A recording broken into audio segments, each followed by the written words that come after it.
My name is David Daniel Ball, and these are the headlines for Monday, the 1st of November, 2010. And today's tune, Sir Henry Berkeley, a former governor of Victoria, and a Bible quote. Be self-controlled and alert. Your enemy, the devil, prowls around like a roaring lion looking for someone to devour. Resist him, standing firm in the faith, because you know that your brothers throughout the world are undergoing the same kind of sufferings. 1 Peter 5:8-9. And in breaking news from Fox, with midterm elections just a couple of days away, Republican Senator John Cornyn Wright says the GOP will win big, while his counterpart, Chris Van Hollen, says voters will keep Dems in control. Alaska Senate candidate Joe Miller campaign claims it has audio proof of local reporters at a CBS affiliate scheming about ways to connect the Republican, a nominee, to child molesters, a claim the TV station denies. Love it or hate it, the 2010 election may be remembered most for the political phenomenon known as the Tea Party, and FoxNews.com brings you the guide to the candidates backed by the movement. Authorities in Yemen released the female computer engineering student from custody that they originally suspected of mailing explosive packages, saying that her identity was stolen. And in breaking news from news.com.au, 2 guards at Baghdad Stock Exchange have been killed in clashes with gunmen trying to battle their way into the building.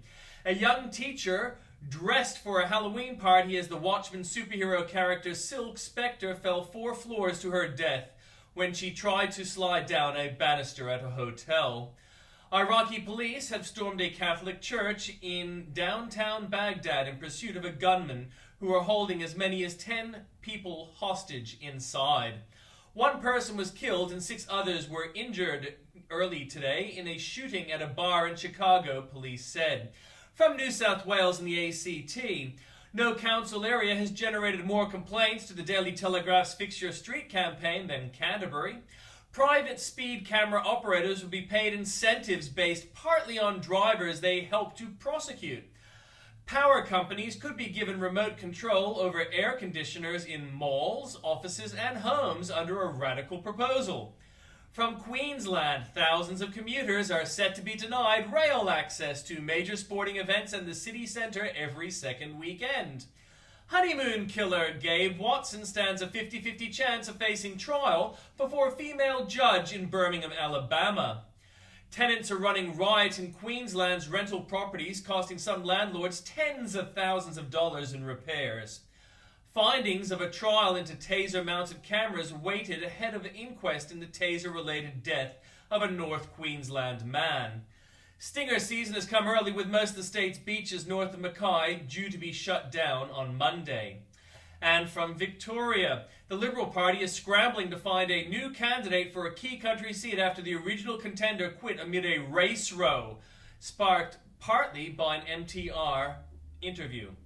A mother spared jail after getting her 5-year-old son drunk on home brew will fight her conviction and risk a tougher sentence.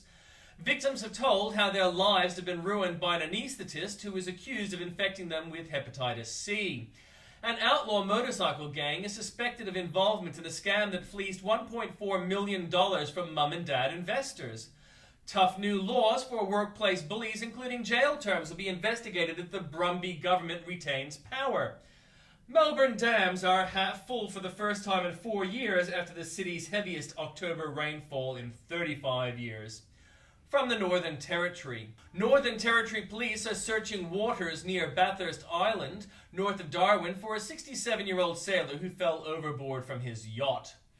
From South Australia, lifesavers have warned jetty jumpers they risk death or serious injury after a series of near misses on Adelaide beaches in the past week.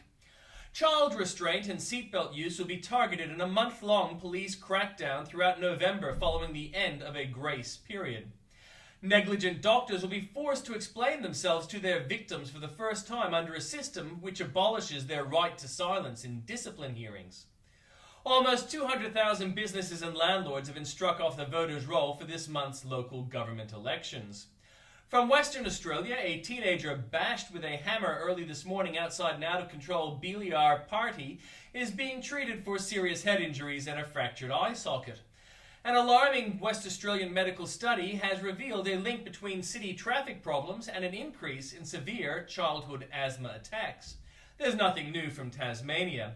And in comments by Bill O'Reilly, President Obama and the upcoming election. From Andrew Bolt, they wish, doesn't the ABC watch its own Echo Scare shows? How the ABC shields the Greens. He should be several steps behind, and probably a lot more. Complete surprise announced, Labour still spending big. Victorian Labour builds a parasite city. They missing him yet? Warmists put Norfolk Island on rations. Gillard is no PM. Obama loses even the heckler vote. What we could have done with the water with a new dam. Now that's a sex scandal. Fed X'd, and isn't compassion best judged by the results? More for you there at the links.